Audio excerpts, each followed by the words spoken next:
नमस्कार, मैं धर्मेंद्र शुक्ला एक बार पुनः स्वागत करता हूं आपका हमारे इस YouTube चैनल सरकारी जॉब एकेडमी में। आज हम ब्लड के टॉपिक को आगे बढ़ाते हुए बात करने वाले हैं ब्लड के संगठन की या कंपोनेंट ऑफ ब्लड की। तो आइए बात करते हैं हम कंपोनेंट ऑफ ब्लड की।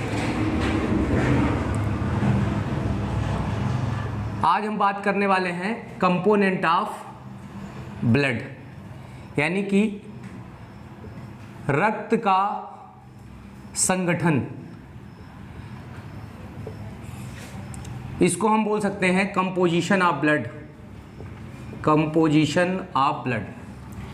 अगर हम ब्लड के कंपोजिशन या रक्त के संगठन की बात करें तो रक्त मुख्य रूप से दो चीज़ों से मिलकर बना होता है। पहला जो होता है वो होता है रक्त प्लाज्मा। पहला होता है रक्त प्लाज्मा, इसी को हम बोलते हैं ब्लड प्लाज्मा।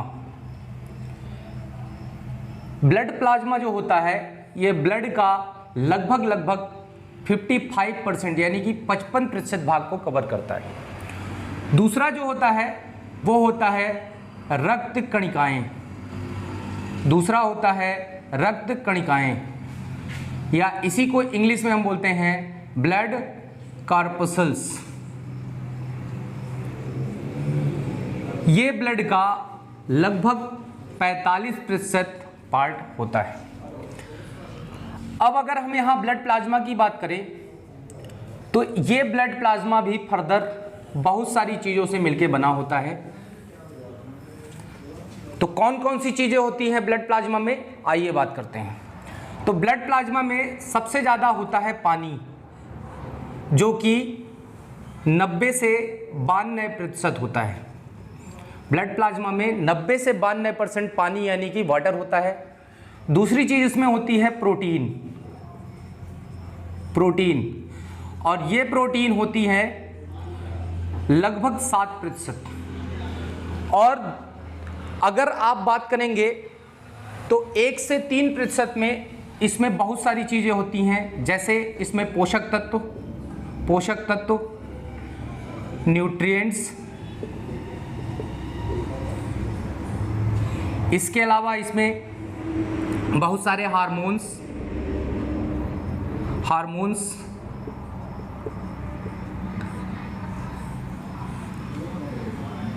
अमीनो अम्ल,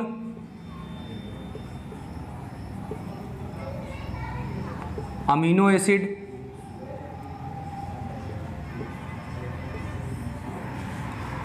कोलेस्ट्रॉल,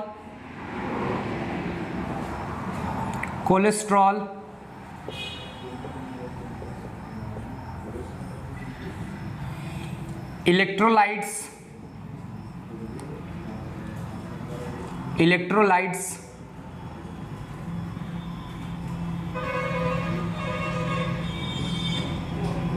इत्यादि पाए जाते हैं। अगर हम बात करें इसमें प्रोटीन की, तो ये प्रोटीन में बहुत सारी प्रोटीन पाई जाती है, लेकिन इसमें मुख्य रूप से 4 प्रोटीन आपको याद रखनी है। पहला कौन सा? पहला जो प्रोटीन है वो है एल्बुमिन प्रोटीन।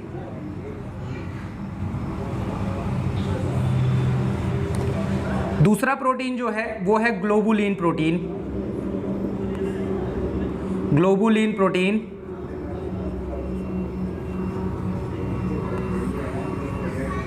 तीसरा प्रोटीन जो है वो है फाइब्रिनोजन प्रोटीन। इसी को कभी कभी हम बोल देते हैं फाइब्रिन। जब ये इनएक्टिव फॉर्म में होता है तो उसे बोलते हैं फाइब्रिनोजन, और जब एक्टिव फॉर्म में होता है तो उसे बोलते हैं फाइब्रिन। ठीक है, फाइब्रिनोजन, फाइब्रिन।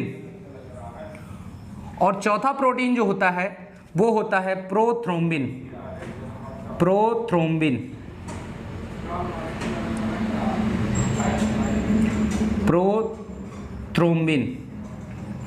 या इसी को एक्टिव फॉर्म में बोल देते हैं थ्रोम्बिन प्रोटीन। तो ये 4 प्रोटीन मुख्य रूप से ब्लड में पाई जाती हैं, और इन प्रोटीन को आपको याद रखना है। इनमें से ये जो 3 प्रोटीन होती हैं, एल्बुमिन, फाइब्रिनोजन और प्रोथ्रोम्बिन, ये तीनों ही लीवर में बनती हैं, यकृत में बनती हैं, जबकि ग्लोबुलिन का निर्माण लिम्फोसाइट के द्वारा किया जाता है। लिम्फोसाइट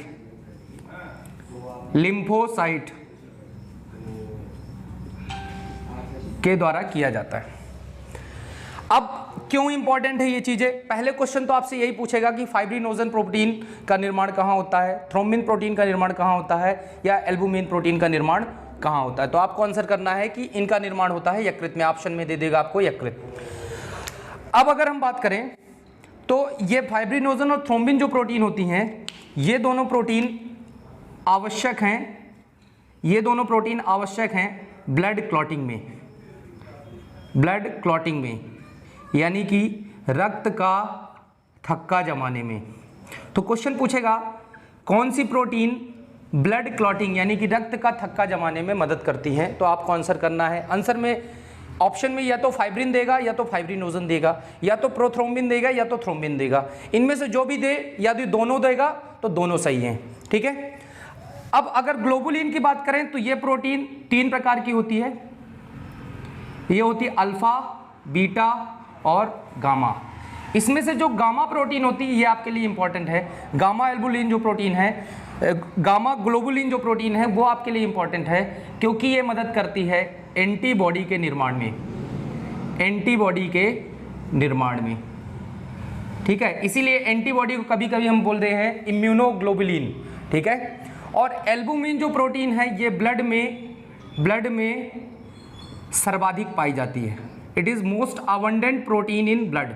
ठीक है। तो प्रोटीन से ये चीजें पूछ ली जाती है। अगर हम पोषक तत्वों की बात करें तो पोषक तत्व में जो ब्लड में होते हैं वो होता है जैसे ग्लूकोज, विटामिन, ये पोषक तत्व, मिनरल्स यानी कि खनिज लवण, ये पोषक तत्व प्रायः ब्लड में उपस्थित होते हैं। हार्मोन्स जैसे इंसुलिन, ग्लूकेगॉन, ठीक है, थायरॉक्सिन, ये सारे ही हार्मोन हमारे ब्लड में घुले हुए होते हैं। और ब्लड में भी कहाँ? प्लाज्मा में घुले हुए होते हैं। अमीनो एसिड जैसे टायरोसिन,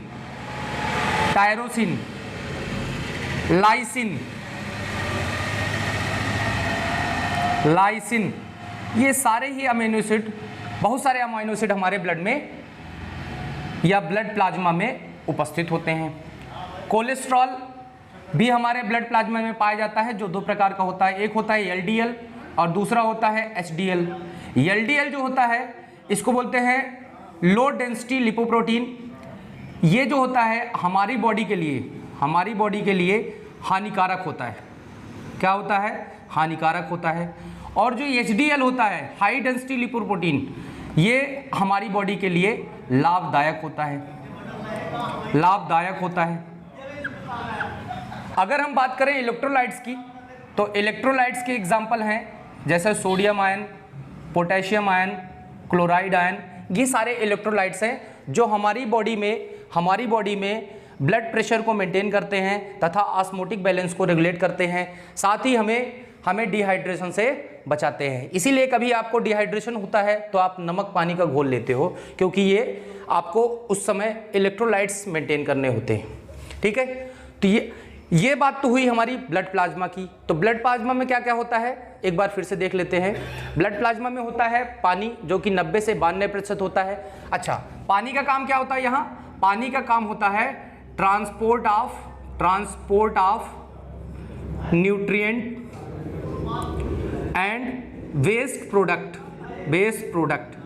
ठीक है। जो भी हमारे शरीर में न्यूट्रिएंट्स होते हैं जैसे glucose, vitamin, minerals, amino acid, इनका परिवहन, और जो best product like uric acid जो बनते हैं उनका परिवहन करना किसका काम होता है? पानी का। इसके अलावा अगर बात करें प्रोटीन की तो प्रोटीन होता है 7%, जिसमें मुख्य रूप से एल्बुमिन, ग्लोबुलिन, फाइब्रिनोजन और प्रोथ्रोम्बिन। फाइब्रिनोजन को हम फाइब्रिन प्रोटीन भी बोलते हैं, प्रोथ्रोम्बिन को हम थ्रोम्बिन प्रोटीन भी बोलते हैं। इसमें से जो एल्बुमिन प्रोटीन है ये ब्लड में सर्वाधिक होता है। ग्लोबुलिन जो प्रोटीन है वो लिम्फोसाइट के द्वारा निर्माण होता है, और ये 3 प्रकार के होते हैं, अल्फा ग्लोबुलिन, बीटा ग्लोबुलिन और गामा ग्लोबुलिन। गामा ग्लोबुलिन जो होता है वो एंटीबॉडी के निर्माण में सहायता करता है, जबकि अल्फा और बीटा ग्लोबुलिन जो होते हैं ये फैट लिपिड इत्यादि का परिवहन में मदद करते हैं। फाइब्रिनोजन और प्रोथ्रोम्बिन जो प्रोटीन होते हैं ये चोट के समय रक्त का थक्का जमाने में मदद करते हैं। तो जब भी चोट लगती है रक्त का थक्का जमाने में मदद करते हैं, ठीक है। अब अगर हम हार्मोन्स की बात करें तो हार्मोन्स बहुत सारे होते हैं, जैसे इंसुलिन, ग्लूकागॉन, थायरॉक्सिन, ये हमारे ब्लड में घुले हुए होते हैं, ठीक है। नेक्स्ट, कोलेस्ट्रॉल जो होता है वो हमारी ब्लड में घुला होता है। एलडीएल और एसडीएल दो प्रकार के होते हैं। एलडीएल जो होता है वो बॉडी के लिए हानिकारक होता है, इसकी हमें बॉडी में कम अमाउंट चाहिए, जबकि एलडीएल जो हमारी बॉडी के लिए लाभदायक होता है, इसको ज़्यादा अमाउंट हमारी बॉडी में आवश्यक होती है। अगर हम इलेक्ट्रोलाइट्स की बात करें तो ये इलेक्ट्रोलाइट जैसे sodium ion, potassium ion, chloride ion, calcium ion, ये सारी हमारी बॉडी में डिहाइड्रेशन को मेंटेन करने, ब्लड प्रेशर को मेंटेन करने एवं ऑस्मोटिक बैलेंस को मेंटेन करने में सहायता करते हैं। अब आइए बात करते हैं हम रक्त कणिकाओं की। ये तो प्लाज्मा के बारे में बात हो गई। अब हम बात करते हैं रक्त कणिकाओं की। तो आपको पहले से पता है कि ब्लड में जो रक्त कणिकाएं होती हैं वो 45% होती हैं, और ये 45% रक्त कणिकाओं में 3 प्रकार की रक्त कणिकाएं होती हैं। पहली होती है लाल रक्त कणिकाएं, लाल रक्त कणिकाएं, जिन्हें हम बोलते हैं इंग्लिश में रेड ब्लड कॉर्पसल्स, या शॉर्ट फॉर्म में बोलते हैं RBCS, या इसका एक दूसरा नाम भी होता है जिसको हम कहते हैं इरिथ्रोसाइट।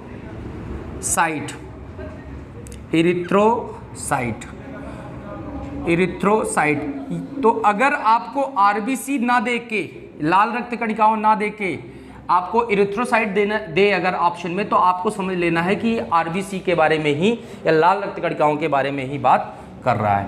दूसरी होती है श्वेत रक्त कणिकाएं, दूसरी होती हैं श्वेत रक्त कणिकाएं, इनको बोलते हैं वाइट ब्लड कॉर्पसल्स, या इसी को शॉर्ट में हम बोलते हैं WBCS।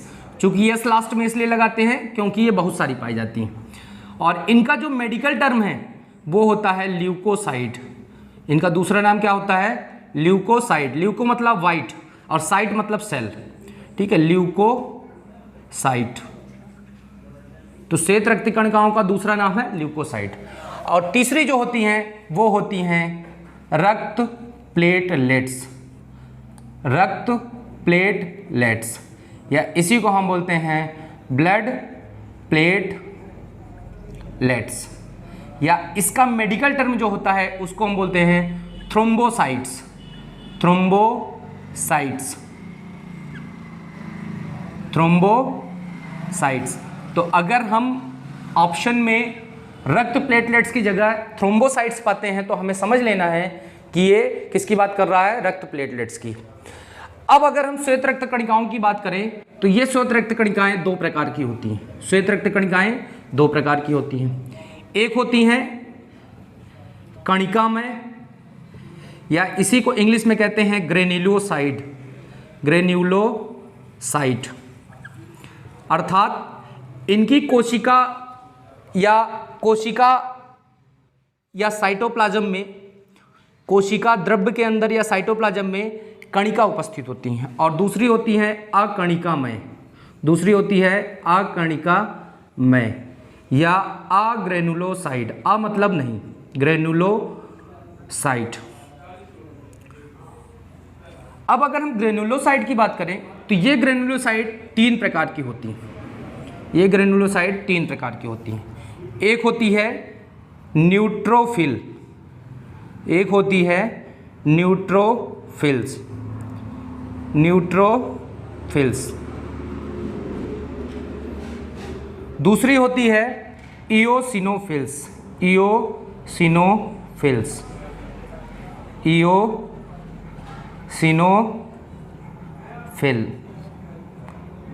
और तीसरी जो पाई जाती हैं उनका नाम है बेसोफिल,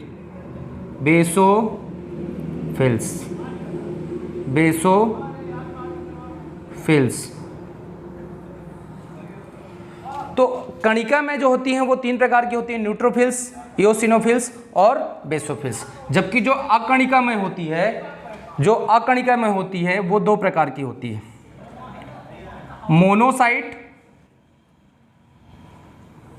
मोनोसाइट और दूसरा जो होता है वो होता है लिम्फोसाइट।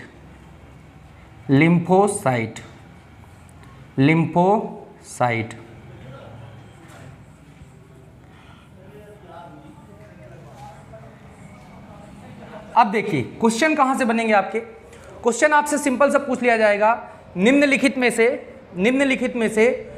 कौन सी WBC सबसे ज्यादा अमाउंट में पाई जाती है। तो सबसे ज्यादा अमाउंट में जो पाई जाती है वो पाई जाती है न्यूट्रोफिल्स। कितनी? पूरी WBC की 50 से 70%। फिर क्वेश्चन, निम्नलिखित में से कौन सी WBC सबसे कम अमाउंट में पाई जाती है। वो पाई जाती है बेसोफिल्स, लेस देन 1%। तीसरा क्वेश्चन, निम्नलिखित में से कौन सी WBC या श्वेत रक्त कणिका हमारे शरीर की सबसे बड़ी श्वेत रक्त कणिका है। तो उसका आंसर हो जाएगा आपका मोनोसाइट, सबसे बड़ी WBCS। फिर अगर क्वेश्चन पूछता है कि निम्नलिखित में से कौन सी सबसे छोटी WBCS है, तो सबसे छोटी जो है वो है लिम्फोसाइट, सबसे छोटी, स्मॉलेस्ट WBCS। ठीक है। अब इनके हम कार्य के बारे में अगर बात करें, तो आइए बात करते हैं इनके कार्य के बारे में।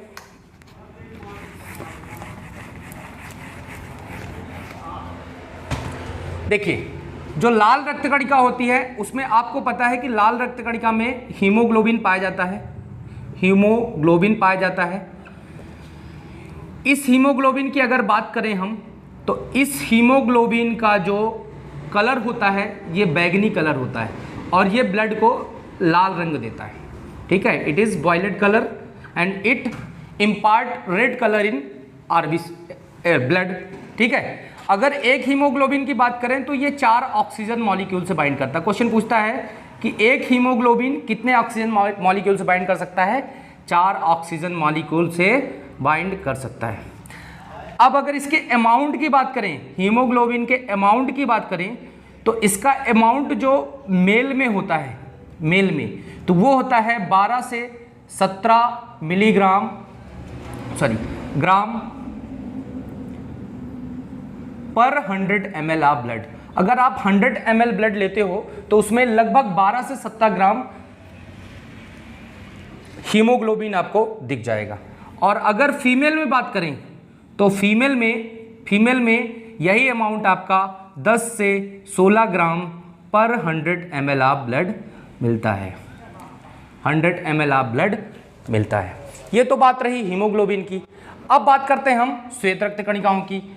तो श्वेत रक्त कणिका में हमने 5 टाइप देखे। अभी हमने कितने टाइप देखे? 5 टाइप देखे। और उन 5 टाइप के बारे में अगर हम बात करें तो सबसे पहले जो है वो है न्यूट्रोफिल्स। ये न्यूट्रोफिल्स जो होती है ये फैगोसाइटोसिस करती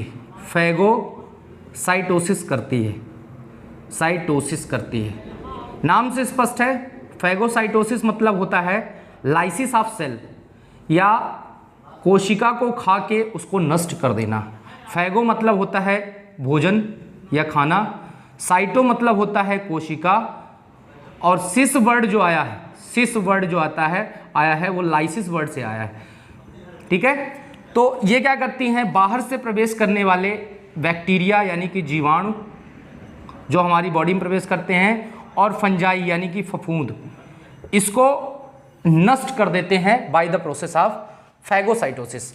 कितने अमाउंट में पाए जाते हैं आपको पता है, ये 50 से 70% पाए जाते हैं। और इसके अलावा अगर इसके स्ट्रक्चर की बात करें तो इसका स्ट्रक्चर जो होता है उसमें पहला तो आपको ग्रेन्यूल्स मिलेंगे बहुत सारे, और इस ग्रेन्यूल्स में जो न्यूक्लियस होगा वो मल्टी लोब्ड न्यूक्लियस होगा। कैसा न्यूक्लियस होगा? मल्टी लोब्ड, मतलब बहुत सारे लोब होंगे, मल्टी लोब्ड न्यूक्लियस। तो क्वेश्चन है अगर कि न्यूट्रोफिल्स में किस प्रकार का न्यूक्लियस पाया जाता है? Multi lobed nucleus. ठीक है, ये कितने प्रतिशत पाई जाती है? 50 से 70%। इसका मेन काम क्या है? फैगोसाइटोसिस। किसका फैगोसाइटोसिस? बैक्टीरिया यानी कि जीवाणु और फंजाई यानी कि कवक का, जो हमारी बॉडी में प्रवेश करते हैं। अब आगे बात करते हैं बेसोफिल्स की, आगे बात करते हैं इओसिनोफिल्स की। तो इओसिनोफिल्स की अगर हम बात करें, इओसिनोफिल्स की बात करें तो ये जो इओसिनोफिल्स होती हैं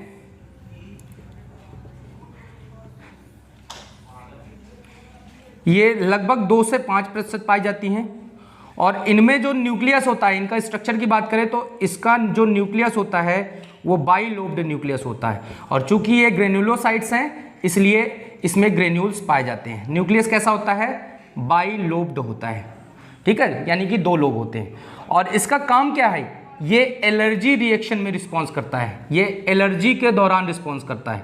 एलर्जी के दौरान अगर आपको किसी चीज़ से एलर्जी है तो उस समय जो कोशिका रिस्पॉन्स करती है वो होती है इओसिनोफिल्स।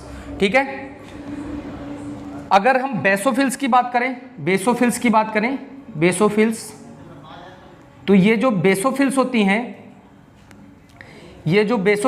हैं ये भी एक प्रकार की ग्रेन्युलोसाइड है। और ये जो है लेस देन 1% बॉडी में पाई जाती हैं। ठीक है, चूंकि ये ग्रेन्युलोसाइड है तो इसके जो साइटोप्लाज्म है उसमें ग्रेन्यूल पाया जाएगा, यानी कोशिका द्रव्य में ग्रेन्यूल पाया जाएगा। और जो इसमें न्यूक्लियस होता है वो किडनी शेप्ड होता है। कैसा होता है? किडनी शेप्ड न्यूक्लियस होता है, किडनी शेप्ड न्यूक्लियस होता है। और इसका जो काम है ये हिस्टामीन सिक्रीट करता है, हिस्टामीन। ठीक है, हिस्टामीन सिक्रीट करता है। जब आपके शरीर में कोई केमिकल इंजेक्ट होगा, जैसे सपोज करो आपको चींटी ने काटा, तो उस चींटी का जो चींटी को आपको पता है कि चींटी के अंदर कौन सा एसिड होता है? कोई ना कोई तो एसिड होता है। और जो भी एसिड होता है वो इंजेक्ट करती है, ठीक है, और वो इंजेक्टेड एसिड के प्रति रिस्पॉन्स करके हिस्टामीन सिक्रीट करता है। और हिस्टामीन इसको नलीफाई कर देता है, किसको? इस एसिड को। ठीक है, और दूसरी चीज अगर हम बात करें तो ये बेसोफिल्स जो है ये हिपैरिन का भी निर्माण करता है, हिपैरिन नामक प्रोटीन का निर्माण करता है।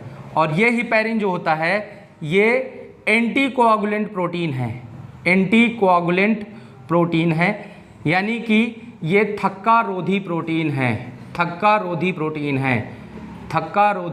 है। अर्थात हमारी बॉडी में ब्लड बह रहा है तो ऐसा क्यों नहीं हो जा रहा कि ब्लड बहते बहते अचानक जम जाए, क्योंकि हमारी बॉडी में हिपैरिन नामक प्रोटीन पाया जाता है जो कि बेसोफिल्स के द्वारा सिक्रीट किया जाता है, जो शरीर के अंदर या ब्लड के अंदर थक्का जमाने को रोकता है। ठीक है, थक्का जमाने से रोकता है। अगली जो हमारी WBCS है वो है मोनोसाइट। वो कौन सी है?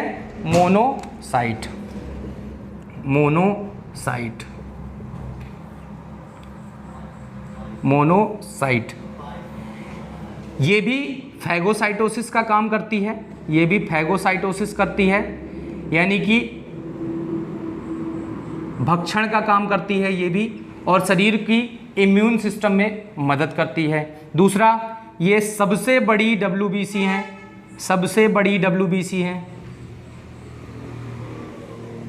इसके अलावा अगर इनके स्ट्रक्चर की बात करें तो इनके स्ट्रक्चर में आपको पता है चूंकि ये अग्रेनुलोसाइड हैं या अकणिकामय हैं तो इसमें केवल न्यूक्लियस पाया जाएगा जो किडनी शेप्ड होगा, लेकिन इसमें ग्रेन्यूल यानी कि साइटोप्लाज्म में ग्रेन्यूल यानी कि कणिका नहीं पाई जाती हैं। ठीक है, ये हो गया हमारा मोनोसाइट। और अगर हम लिम्फोसाइट की बात करें, लिम्फोसाइट की बात करें, लिम्फोसाइट, तो इनका जो अमाउंट हमारी बॉडी में होता है ये 20 से 30% होता है। ये भी एक अग्रेन्युलोसाइड है, मतलब इसमें न्यूक्लियस तो पाया जाता है पर साइटोप्लाज्मिक ग्रेन्यूल नहीं पाए जाते। ये सबसे छोटी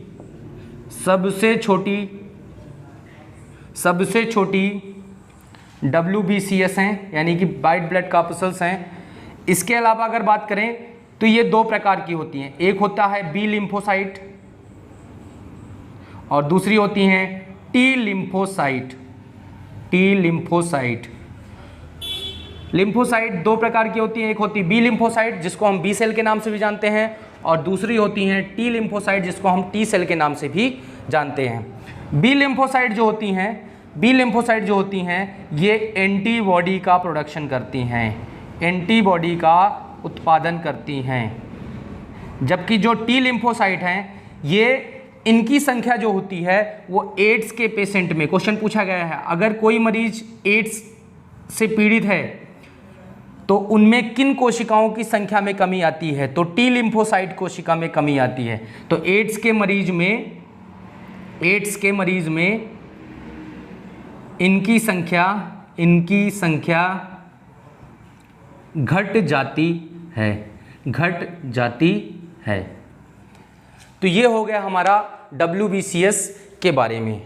अच्छा, नेक्स्ट क्लास में हम लोग RBC, WBC और रक्त प्लेटलेट्स के बारे में एक बार पुनः चर्चा करेंगे और एक टेबल में इनके बारे में डिटेल डिस्कस करेंगे कि आखिर ये कहाँ पैदा होती हैं, कितना जीवन काल होता है इनका, कहाँ मरती हैं या मृत्यु कहाँ होती है, इनकी संरचना क्या होती है, इनके कार्य क्या होते हैं, इनके नंबर्स क्या होते हैं, ये एक टेबल में पूरा डिस्कस करेंगे हम RBC, WBC और रक्त प्लेट्स के बारे में। तब तक के लिए धन्यवाद, थैंक यू वेरी मच।